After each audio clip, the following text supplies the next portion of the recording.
Bienvenue. Aujourd'hui, on va se pencher sur une polémique qui fait pas mal de vagues dans le monde du doublage français et même un peu au-delà. Il s'agit de la recréation par une intelligence artificielle, et oui, de la voix d'une figure iconique, Alain Dorval. Ah oui, Alain Dorval. Pour beaucoup d'entre nous, Alain Dorval, c'est évidemment la voix française mythique de Sylvester Stallone, Rocky, Rambo. Son timbre, on l'a tous en tête. Absolument. Une voix immédiatement reconnaissable. Alors, forcément, quand une IA s'en empare, ça questionne. Qu'est-ce qui, précisément, a mis le feu aux poudres dans cette histoire? C'est ce qu'on va essayer de voir ensemble, à partir des échos qu'on en a eus. Donc, le fait de départ, c'est bien ça. La voix si particulière d'Alain Dorval, eh bien, elle a été reproduite numériquement par une IA, et paf, ça a fait l'effet d'une bombe.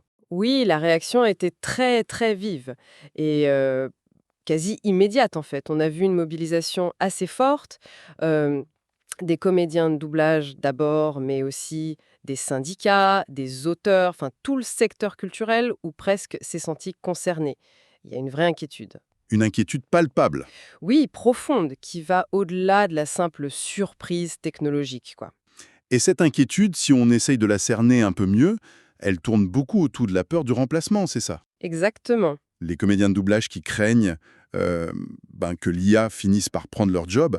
Et la crainte va même plus loin, jusqu'à l'idée que leur voix puisse être utilisée après leur mort, sans leur contrôle. C'est tout à fait ça.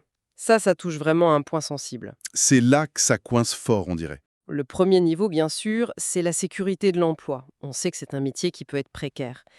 Mais la préoccupation va bien au-delà de ça. Ça touche à la nature même du métier. Qu'est-ce qu'une voix? Juste des sons qu'une machine peut copier ou une interprétation, une performance artistique, quelque chose d'humain, quoi. Justement, La technologie, bon, elle progresse à une vitesse folle pour imiter le timbre, le rythme, tout ça, mais est-ce qu'elle peut vraiment insuffler l'intention, l'émotion, la petite nuance que seul un acteur peut apporter? c'est la grande question. C'est la question fondamentale que ce cas met en lumière, oui. Et ça nous amène tout droit à des questions éthiques et juridiques assez complexes, finalement. Ah oui, vertigineuse même. La première qui vient à l'esprit, c'est celle des droits. Bon, si une IA génère une voix basée sur celle d'un acteur, à qui appartiennent les droits sur cette nouvelle création IA? C'est ça. À l'acteur originel? À la boîte qui a fait l'IA?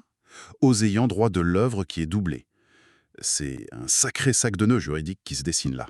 Complètement. Et ce flou juridique, il ouvre la porte à une autre question très très délicate, le consentement post-mortem. Hmm. C'est-à-dire le droit pour un artiste, ou pour n'importe qui d'ailleurs, de dire de son vivant, voilà ce que je veux ou ne veux pas qu'on fasse de ma voix, de mon image après ma mort. Le droit de décider pour soi-même, en somme. Exactement. Utiliser la voix de quelqu'un comme Alain Dorval, une voix si personnelle, si liée à son art, sans un accord clair de sa part, même à titre posthume, ça pose un vrai problème éthique. C'est une question de respect. Respect de la personne, de son travail, de son héritage. Voilà, de sa volonté, tout simplement. Et on sent bien que ce cas d'Orval, même s'il est très fort symboliquement, c'est un peu l'arbre qui cache la forêt, non? Tout à fait. Ça s'inscrit dans une tendance beaucoup plus large. L'IA qui débarque partout dans la création. Les images, la musique, l'écriture. Oui, on le voit partout. Mais toucher à la voix humaine, ça semble avoir une résonance particulière quand même. Oui, c'est très juste. Ce qui est frappant ici, c'est la tension que ça révèle.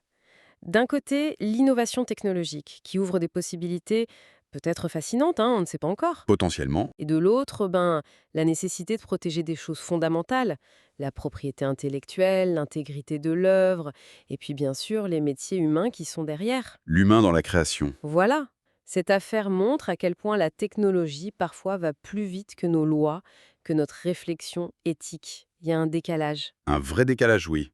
Donc, si on résume un peu, cette affaire autour de la voix d'Alain Dorval, elle nous montre d'abord la puissance assez bluffante de l'IA vocale. C'est certain. Mais elle soulève surtout l'émotion, bien compréhensible, d'une profession qui se sent menacée carrément. Et puis, ça nous met face à un paquet de questions complexes sur les droits, l'éthique. Des questions pour lesquelles on n'a pas encore de réponse claire, c'est ça le truc. Exactement. Pas de réponse simple. Et ça nous laisse avec une réflexion pour la suite, en fait. Au-delà de ce cas précis, comment est-ce qu'on va décider collectivement d'encadrer l'IA dans l'art, dans la création? L'enjeu, il est énorme. Il faut trouver un chemin. qui permettent d'utiliser ces nouveaux outils pour innover, créer peut-être différemment. Sans pour autant tout balayer. Voilà, sans effacer l'humain, en garantissant le respect des créateurs, de leurs droits, de leur travail. Quelle balance on va trouver entre le progrès technique et la préservation de ce qui fait la valeur de la création humaine? Un équilibre à inventer. C'est un débat de société essentiel et il ne fait que commencer, je crois.